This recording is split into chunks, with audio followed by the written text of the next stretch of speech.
¿Qué tal, hermanos del corazón de Jesús? Mi nombre es Diego y la idea de este video es continuar con lo que hemos estado viendo en el video anterior. Prácticamente ahora nos encontramos dentro del relato del diluvio. Vamos a leer a partir de Génesis capítulo 5 versículo 32. Y ahí van a ver que van a surgir algunas dudas o preguntas, y yo anoté 3 más que nada por una cuestión de tiempo. La primera de ellas dice: ¿cuánto tardó Noé en hacer el arca?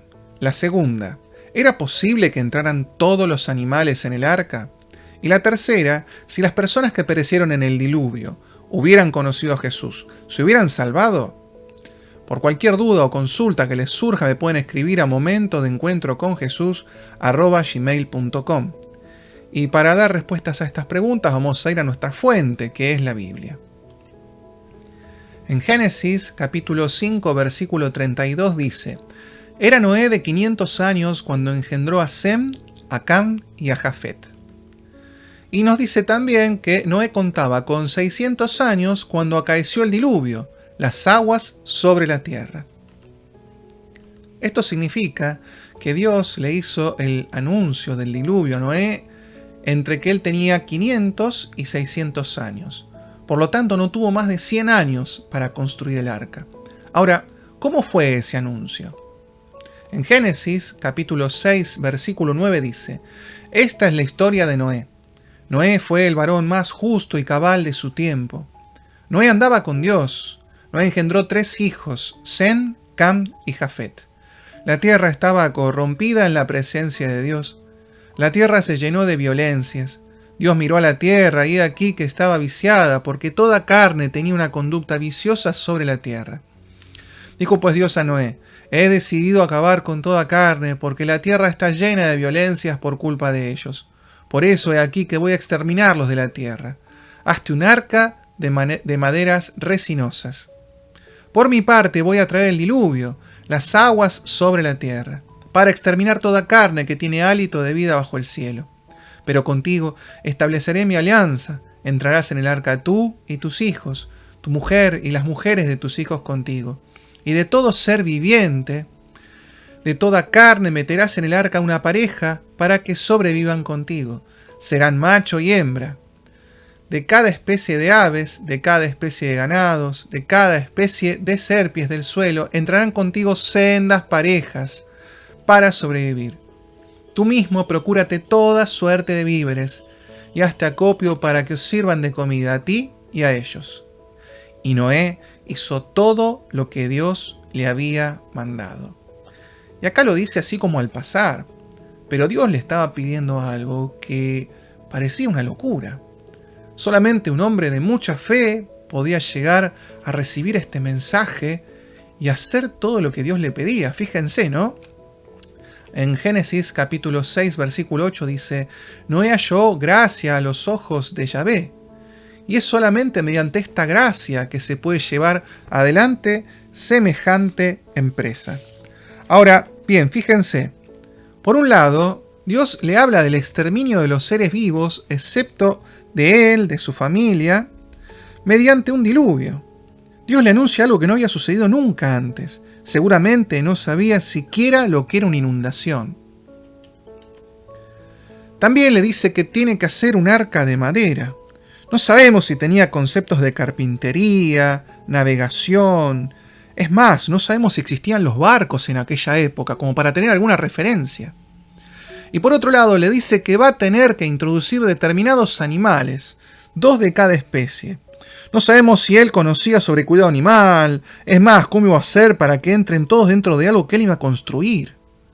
Tampoco sabemos cómo él habría pensado en el hecho de que ellos fueran introducidos dentro de ese arca, si él los iba a tener que ir a buscar. Es más, una de las cosas que más controversia siempre trajo es si dentro del arca iban a entrar todos los animales, dadas las dimensiones que quedan explicitadas en la Biblia.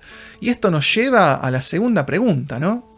¿Era posible que entraran todos los animales en el arca? En Génesis capítulo 6 versículo 14 leemos que dice: hazte un arca de maderas resinosas, haces el arca de canizo y las calafateas por dentro y por fuera con betún. Así es como la harás. Longitud del arca 300 codos, su anchura 50 codos y su altura 30 codos. Haces al arca una cubierta y a un codo la rematarás por encima. Pones la puerta del arca en su costado y haces un primer piso, un segundo y un tercero. Y es así como el arca tiene dimensiones de los grandes transatlánticos, ¿no? Van a ver, fíjense en este cuadro, que ahí en la flecha se ven las dimensiones del arca, y más arriba se ve comparado con el Titanic o con otras embarcaciones mucho más grandes. Y acá empiezan las dudas, ¿no? Que si cabe, si no cabe todo lo que Dios le había pedido a Noé que entre dentro de ese arca. Y es cuando nosotros nos tenemos que empezar a preguntar desde la fe si es que alguna vez Dios tuvo problemas con los espacios y con hacer caber cosas en espacios reducidos. Ahora, yo les pregunto a ustedes, ¿hay algo que nosotros conocemos en el que está contenido absolutamente todo y quepa en la palma de nuestra mano? Sí, adivinaron, la Eucaristía. Es que en la Eucaristía está toda la creación contenida, todo el universo, y cabe en nuestra boca cada vez que nosotros comulgamos. Dios no tiene problemas con los espacios. Sin embargo, deja especificadas estas medidas porque, además de su sentido literal, también quiere que nosotros encontremos cuál es el simbolismo que está oculto detrás de estas proporciones. Fíjense, el arca tenía 300 codos de largo, 50 de ancho y 30 de altura o espesor. Si nosotros dividimos el largo sobre el ancho, nos va a dar que 6 veces el ancho forman el largo.